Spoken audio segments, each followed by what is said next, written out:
He's slightly overdone that.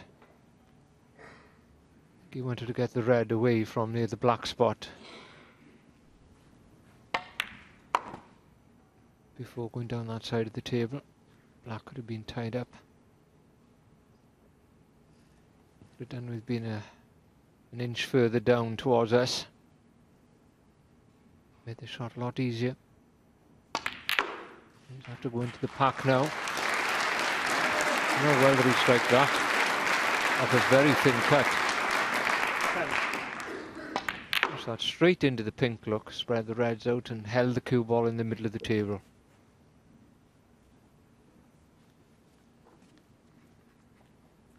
Well, that's a dream split for Dink. He wouldn't have played that shot had he not been wrongly on the blue, as he was.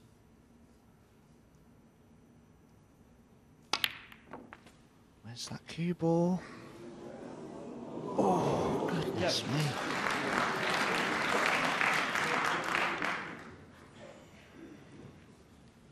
That could be a huge slice of luck for Dink. Completely misjudged how thickly he was cannoning that second red there.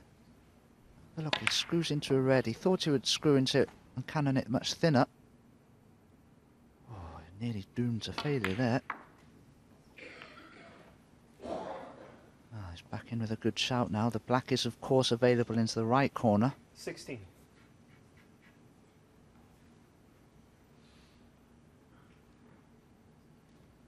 Choice of reds into either black pocket.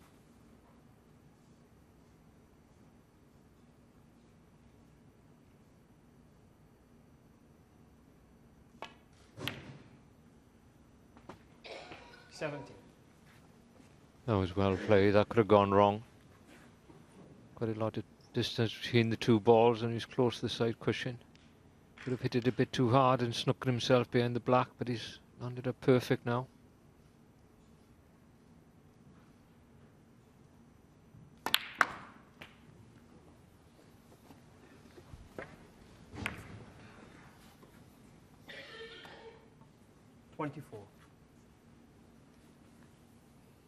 Black spot is clear now. 25. Ding will be devastated if he doesn't win this frame. Won't get a better chance than this. He must have thought when he was in the chair, the Selby was in. Missed that red in the corner pocket. Ding would have been thinking of going in at 6 each. 32. You never know. I always say when the players are sitting out, they think, well, he can't miss from here. And the player on the table is thinking, this is a really tough chance. But really, that is a bread and butter shot for Selby. I think Dominic hit it right there. He said that his mind's gone thinking there's a chance to win another frame here and get level. Easily done. Enough to distract you from the potting angle.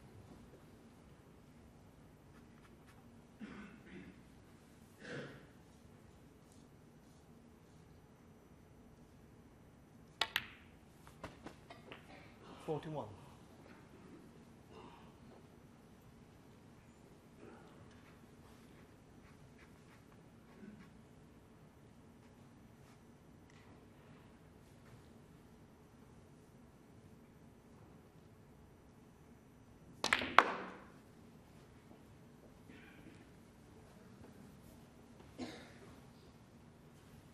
$46.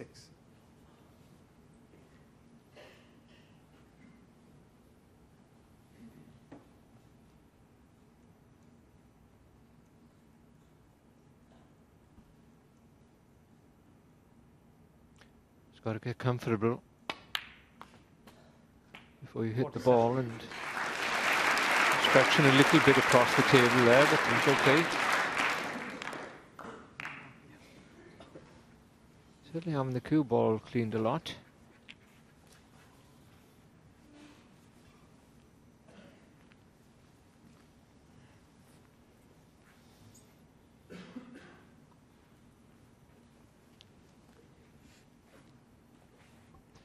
Just watch his cue action now. He's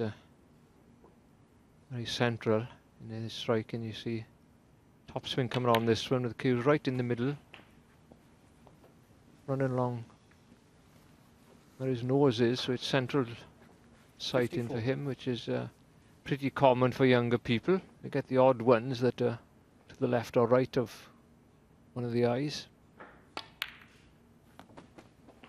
55.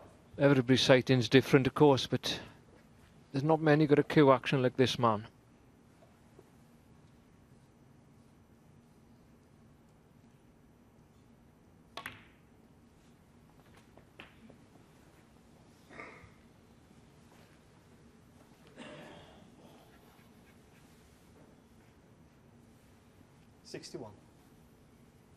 Just have a look at Ding's cue action. He has this sort of double pause. He has the preliminary feathers of the cue ball with the cue, and he pauses the tip at the white ball, brings the back arm back before striking, pauses again. Yeah, there's the pause. There's a second pause, and then he strikes the cue ball. As good as it gets, really. Gives himself plenty of chance to move the cube, the eyes from one ball to the other, the cue ball to the object ball. He's given plenty of chance with two pauses. I must say, it's normally just the one at the back, isn't it? But that's his way. He wouldn't be changing his cue action a lot if you were his coach. 73. The interval coming up, of course, and another chance for a century break. We could have had one the last, or the previous two frames, but both players broke down. Ding on 83 and Mark Selby on 91.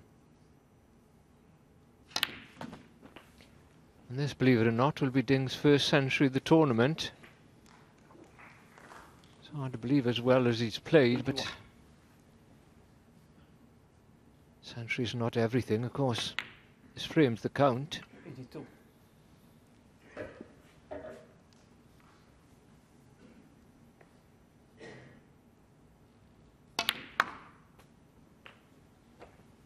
That's beautifully played.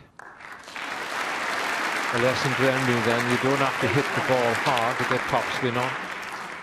Just strike the cue ball so well, then his cue is perfectly level. No, he doesn't want to be straight.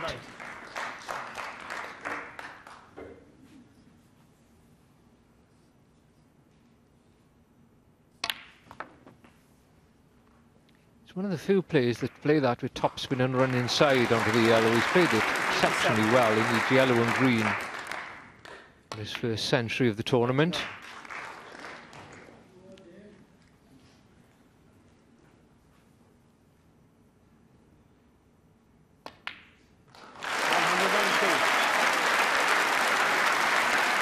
They love a century.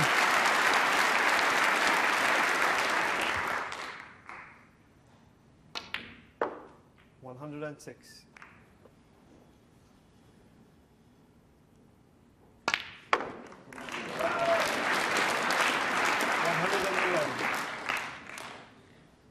Like shelling peas out there now.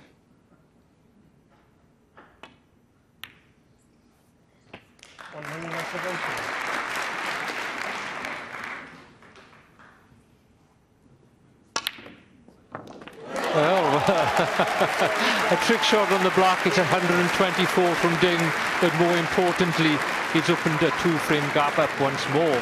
They go to the interval, and Ding is 7-5 in front. It looks like Mark Selby couldn't wait to get out there. This session has been shared 2 frames all, and of course that preserves Ding's 2-frame advantage in this match. He only needs 2 more now to be crowned Welsh Open champion. Darren, that seemed like a really important frame, that last one, because there is a very big difference at this stage of the match between 7-5 and 6-6. Yeah, well, obviously, you know, like I already said, coming out tonight, Mark Selby would have been saying to himself, I can win this session 3-1, I'm going to go into mid-session 6-all. And Ding would have been saying, if I can draw it 2-all, I still got my 2-frame advantage of 7-5 head. And it was funny, the frame before, Ding missed an easy red that he should have got, and Mark Selby made a frame-winning break. And then in this one, Mark Selby missed a real bad red, really. And Ding cleared up and made a frame-winning break with that opportunity. So it's very still evenly poised, but it'll be Ding the happier of the two. And this just seemed to be the pattern. If you make a mistake at this level, you do get punished. It's been terrific. You know, the final's been great from start to finish. I think Dominic already, you know, went on about it. There's only been 2 frames with low breaks, nothing really high. Every other frame has had a big break in it. It's been very, very high quality.